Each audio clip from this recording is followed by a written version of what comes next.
So hi everyone. Today we'll be solving the LeetCode PODD of today's LeetCode PODD. So the question is the simple bank system. So we are given a task. I would recommend you to pause the video, read the question by yourself, try to understand, then come back to the video once again. So the question says that you have been tasked with writing a program for a popular bank. So we are given a task you have to write program. What are the following programs that you have to write? Transfer, deposit, or withdraw for the incoming transactions. So the bank has n accounts, which is numbered from 1 to n. So the accounts that the bank have is numbered from 1 to n. So the initial balance of each account is stored in a zero indexed of integer array balance. So you can see this is the initial balance of those particular account on which we are gonna write the code for. So this is basically implement, like this is this indexing is a zero based indexing. Okay, the balance, this is the array of balance for the bank, and we have to with the I plus 1th account having an initial balance of balance I. Okay, so that's what the things are saying, that account is numbered from 1 to n, but they are present in a zero indexing based array.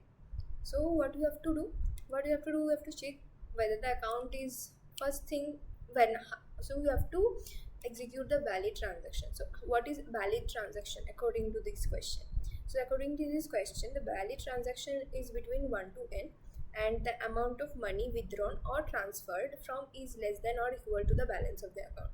So we are given an account, and whatever account is that, it should be between 1 to n, and also we have to see the amount of money which is we have to withdraw or transfer. It should be equal or less than. So basically what they're saying is that suppose you are asked to withdraw or transfer a particular amount of money. So suppose I am asked to withdraw rupees 50, okay, but my account balance is currently I have asked to withdraw or transfer 50 rupees to someone allies, but I have only 40 rupees, but that's not possible, right? So whatever money you are asked to withdraw or transfer, okay, that have to be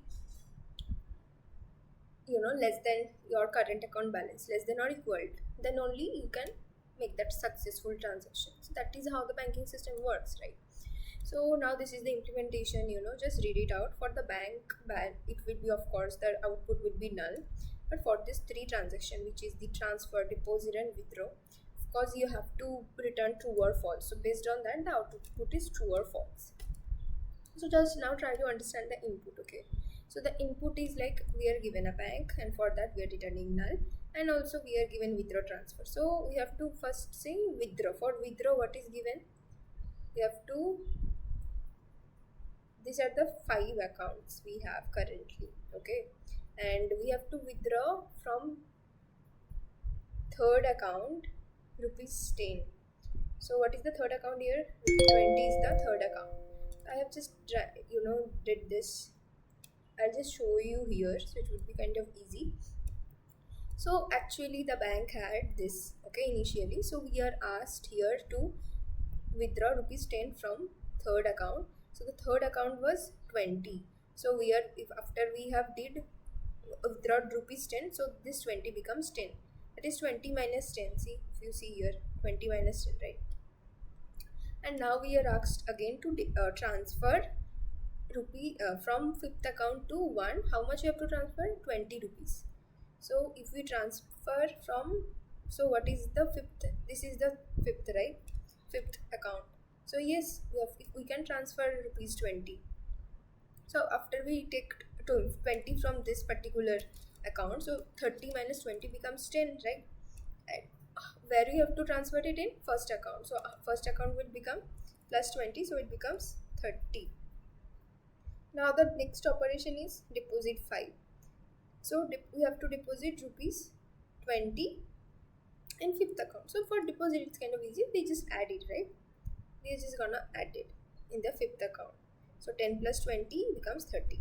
Now we have to transfer 15 rupees from third account to fourth. So what is the third account?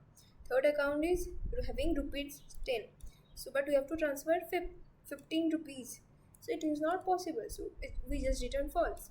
And we have to withdraw rupees 50 in 10th account. But there is no such 10th account, right? We do not have any account. we just have 5 accounts here, so again it will be false. So this is basically the question that we have to do, and this is the code that I have written, okay, for this particular question.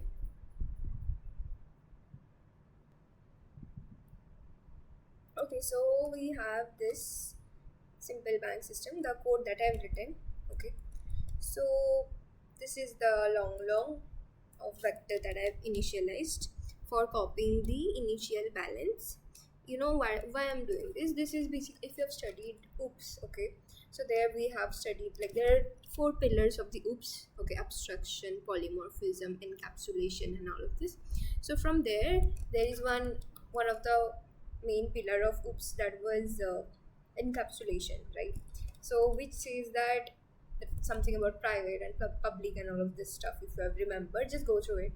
So to follow the rules of encapsulation, I'm just copying the initial balance in a new vector, so that I do not mess up with the initial vector that I've been given. Okay, so that I do not harm the original data of the user if you see in real life. Okay, so that is the reason I have done this. And then I have n is equals to balance dot size, that is the size of the balance, size of the vector, okay, the account that is present, okay, the different account, like all of the accounts, how many accounts are present, that is n here. Now I have to transfer. So for transfer, if you remember, for transfer what operation, just you have to check less or not. So for transfer, just a second, this one was for transfer. So from fifth account we have to transfer rupees 20 to first account. So this is the first condition that we were asked, right? How a transaction will be valid. So if both of the condition runs, then only we can return true. That's what I'm checking. Account cannot be less than 1, and account have to be more than the n, right? Then if any of the condition, if it is less than 1 or if it is just more than n, then we will return false, right? But account have to be in between 1 to size. That is the condition. That is the reason I have written this condition.